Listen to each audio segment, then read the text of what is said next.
So പണ്ടൊക്കെ നമ്മുടെ നാട്ടിൽ ഏറ്റവും കൂടുതൽ ഡിബേറ്റ് നടന്നതും അല്ലെങ്കിൽ നമ്മൾ അങ്ങോട്ടും ഇങ്ങോട്ടും തർക്കം കൂടിയതൊക്കെ രണ്ട് ടീമിന് വേണ്ടിയായിരുന്നു. അത് ബ്രസീലിനും അർജന്റീനയും വേണ്ടിയായിരുന്നു. ഏറ്റവും കൂടുതൽ ഫ്ലെക്സുകൾ, ബാനറുകൾ അല്ലെങ്കിൽ ഫ്ലാഗുകളൊക്കെ ഉള്ളത് ഈ രണ്ട് ടീമിനായിരുന്നു. പിന്നെ കുറച്ചൊക്കെ അവിടെ ഇവിടെയൊക്കെ ജർമ്മനിക്ക്, ഫ്രാൻസിന്, ഇറ്റലിക്കൊക്കെ ഉണ്ടായിരുന്നു. സോ ഈ വർഷം നിങ്ങൾ ശ്രദ്ധിച്ചോ, ഈ വർഷം എൻ്റെ അഭിപ്രായത്തിൽ കേരളത്തിൽ ഏറ്റവും കൂടുതൽ ഫ്ലെക്സുകൾ, പിന്നെ കൊടികൾ, ബാനറുകളൊക്കെ ഉള്ളത് പോർച്ചുഗലിനാണ്. ഞാനപ്പോൾ അങ്ങനെ ആലോചിച്ചൊരു കാര്യമുണ്ട്.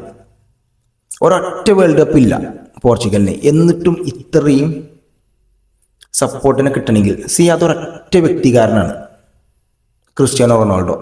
ഞാൻ തന്നെ പോർച്ചുഗലിനെ സപ്പോർട്ട് ചെയ്യുന്നത് ഈ വ്യക്തിൻ്റെ കൊണ്ടാണ്. ക്രിസ്ത്യാനോ പറഞ്ഞൊരു വ്യക്തി ഇല്ലെങ്കിൽ ഞാൻ ഒരിക്കലും പോർച്ചുഗലിനെ സപ്പോർട്ട് ചെയ്യില്ല. ഞാൻ മാത്രമല്ല, ഒട്ടുമിക്ക കേരളത്തിലെ ഫാൻസുകളും പോർച്ചുഗലിനെ സപ്പോർട്ട് ചെയ്യുന്നത് ക്രിസ്ത്യാനോ എന്ന് പറഞ്ഞ ഒരു വ്യക്തി ഉണ്ടാണ്ട് മാത്രമാണ്. നിങ്ങളിപ്പോൾ ആലോചിച്ച് നോക്കി, ഏറ്റവും കൂടുതൽ ഡിബേറ്റ് നടക്കുന്ന ഇപ്പോൾ ആര് തമ്മിലാണ്? അർജന്റീനയും പോർച്ചുഗലും തമ്മിലാണ്. അയാളെ കൊടി അല്ലെങ്കിൽ അയാളൊരു ഫ്ലെക്സ്, അയാളൊരു ഫോട്ടോ ഇല്ലാത്ത രാജ്യം ഇപ്പോൾ ഈ ലോകത്തില്ല. ചിലപ്പോൾ ഇനി ഇങ്ങനത്തെ ഒരു ജന്മം ഈ ലോകത്ത് വേറൊരാൾക്ക് ഉണ്ടാവില്ല കേട്ടോ. ഒരു ഉദാഹരണം തന്നെ ഞാൻ പറയാം. ഇപ്പോൾ ക്രിസ്ത്യാനോ റൊണാൾഡോ വിരമിച്ച് കഴിഞ്ഞാൽ എൻ്റെ അഭിപ്രായത്തിൽ ഇത്രയും ഫാൻസ് അല്ലെങ്കിൽ ഇത്രയും സപ്പോർട്ട് ഒരിക്കലും പോർച്ചുഗൽ ഉണ്ടാവില്ല. ആ ഒരു വ്യക്തിയോട് ഇഷ്ടം, ആ വ്യക്തിൻ്റെ കളിയോടുള്ള ഇഷ്ടം കൊണ്ട് മാത്രമാണ് ഇത്രയും സപ്പോർട്ടേഴ്സ്.